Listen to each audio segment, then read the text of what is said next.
Hello everybody and welcome to my channel. This is Juanita. Well, you know what? Today is day 42 and I'm going to be talking about 4-H because there's a lot of people who train animals and kind of just wanted to share this story in case anybody was interested. Hopefully you are. So with that being said, I thought I'd do this on this escalator. So if you walk them, don't ride them up, walk them up. Get up, get out, and get out. That's what my grandfather said. That's what I say now. So I'm carrying on the legacy. So, okay, that being said, I'm gonna go get my coffee, get some work done, and then I'm gonna meet you guys on the first floor. I will see you soon.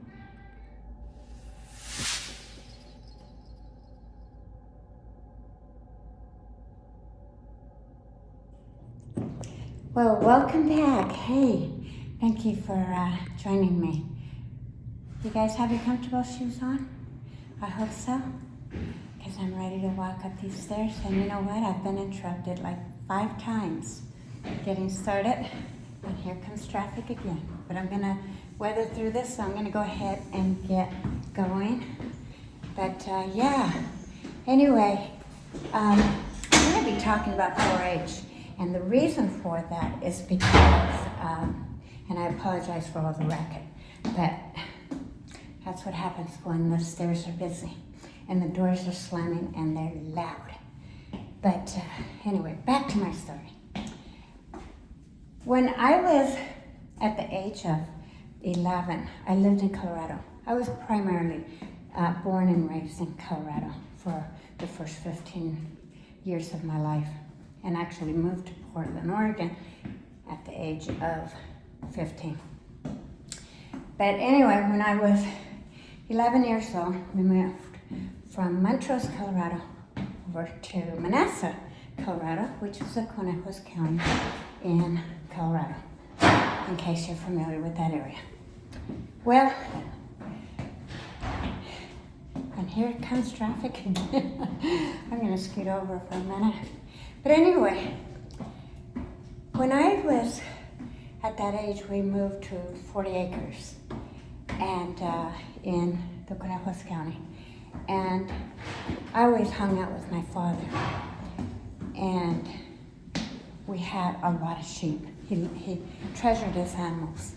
And therefore, being the person that I was who hung out with my father, you know, enjoyed the animals as well. Well, in the interim of helping my father, I got wind of a club called 4-H. And so, being the person that I am, since I was little, I've always get my hands in the dirt or into some project. If I wasn't in it with my father, I was on my own. And I got wind of 4-H club. And so I wanted to join. And so I told my father, can I join? And he says, I don't know. You know, there's a lot of work to that. And so I said, he said, well, what would you do anyway? And I said, I don't know. We have a horse. I'll go show a horse. And so I did my homework and I found all these categories and stuff as to what you could do. So the first year that I joined, I did sewing. Failed miserably because, well, I mean, I didn't totally fail. I got second ribbon, but it was only because of the help of my beautiful sister, Josie. So thank you, Josie, if you're listening to this, because I couldn't have done it without your help. Because I'm just not a sewer. I'm not really that kind of a person. And so that didn't work out. And I begged my parents, please let me go back in it. So they said, well, what are you gonna do? I said, well, we have a horse. So we had this horse that loved being out in the 40 acres. Did not like coming in. And so I had to drag him in, walk him all the way, saddle him up, and quickly get on him in the barn for me to keep him and be in control of him. So I trained him, did barrel racing, got second prize. So the next year I wanted to join again. And my father said, I don't know, you're doing okay. But I said, well, you know what? You have these black ram sheep, and they're really registered sheep. I can show those, And so I finally convinced my parents that I could do it. Because my dad was like, oh, those things are like stupid. You're never going to train that. I said, well, let me try. So I did. And long story short, I trained it, went to all my classes, and believe it or not, I got first place and grand champion. And I'm so in deep in my story that I'm up on the 10th floor. But that's okay. Probably should continue walking, but that's okay. I'm not going to. I have finished my story. So anyway, I ended up getting first place grand champion. So I was able to join again, and I ended up with first place grand champion all over again. And so the third year that I went in, or the fourth year actually, that I went in, my brother decided to join. Well, that night, and the reason why I'm sharing this story is because it's kind of, I don't know, you can be the judge of it. Looking back at it, although it was sad, and I was devastated at the time, it can be kind of funny. But anyway, I wanted to join again, and so I was in the middle of training this sheep that I had gotten, and so my mother ended up calling us for dinner. My little sister came out. She's like, Mom says come in, and you better get in. Well, I didn't want to get in trouble because when Mom said come in, you better damn well come in. And so I was like, I'm in the middle of this, training and stuff, and what am I going to do? To wrestle down a sheep is not easy. So, but I had to go in. So I didn't know what else to do, so I got a jute from a bale of hay, and I looped it, and I thought I looped it loose enough so that the sheep didn't strangle the sheep. So I tied it up, went into dinner, and rushed through my dinner, went back outside, only to find out that my sheep hung himself. And I was devastated. I was extremely devastated. And I was so mad and that I started crying. When I get really, really mad, I'm always lost for words, so I cry. And so anyway, I went in and I told Mom and Dad, and Dad goes, well, there goes your sheep. You got the best one. And I'm going like, thanks, Dad.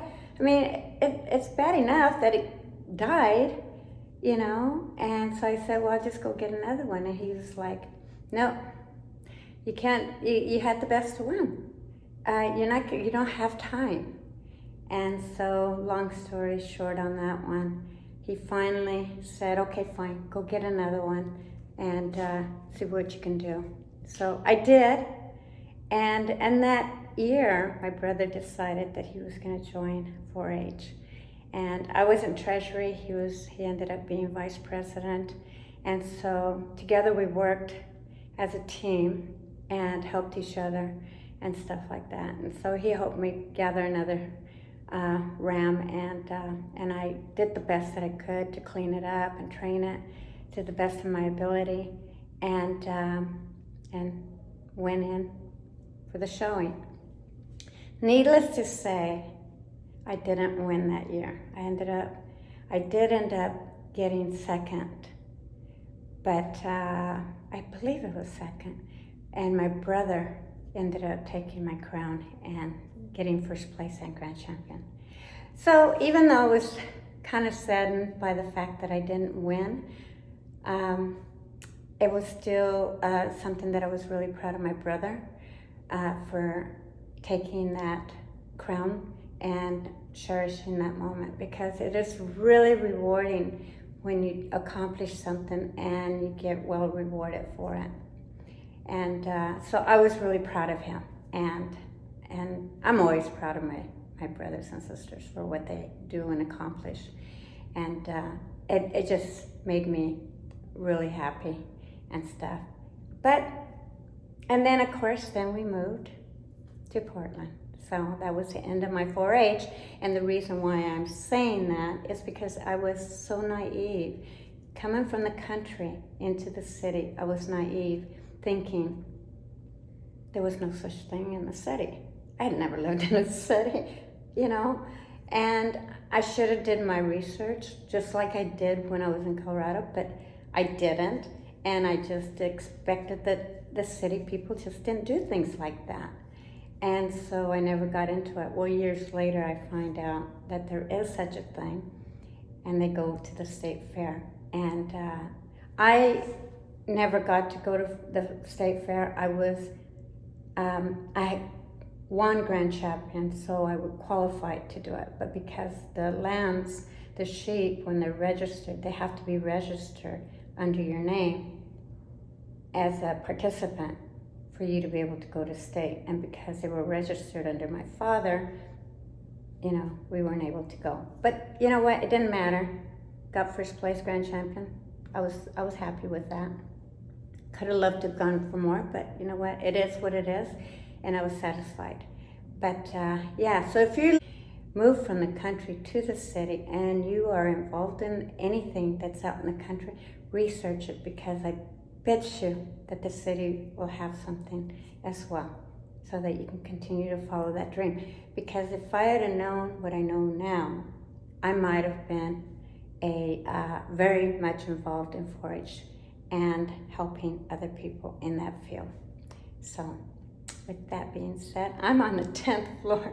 I'm gonna walk down and I'm gonna call it a day. So if you enjoyed this story, give me a thumbs up. And if you're new to my channel, please don't forget to hit the notification button and subscribe button so that you can catch me on other videos.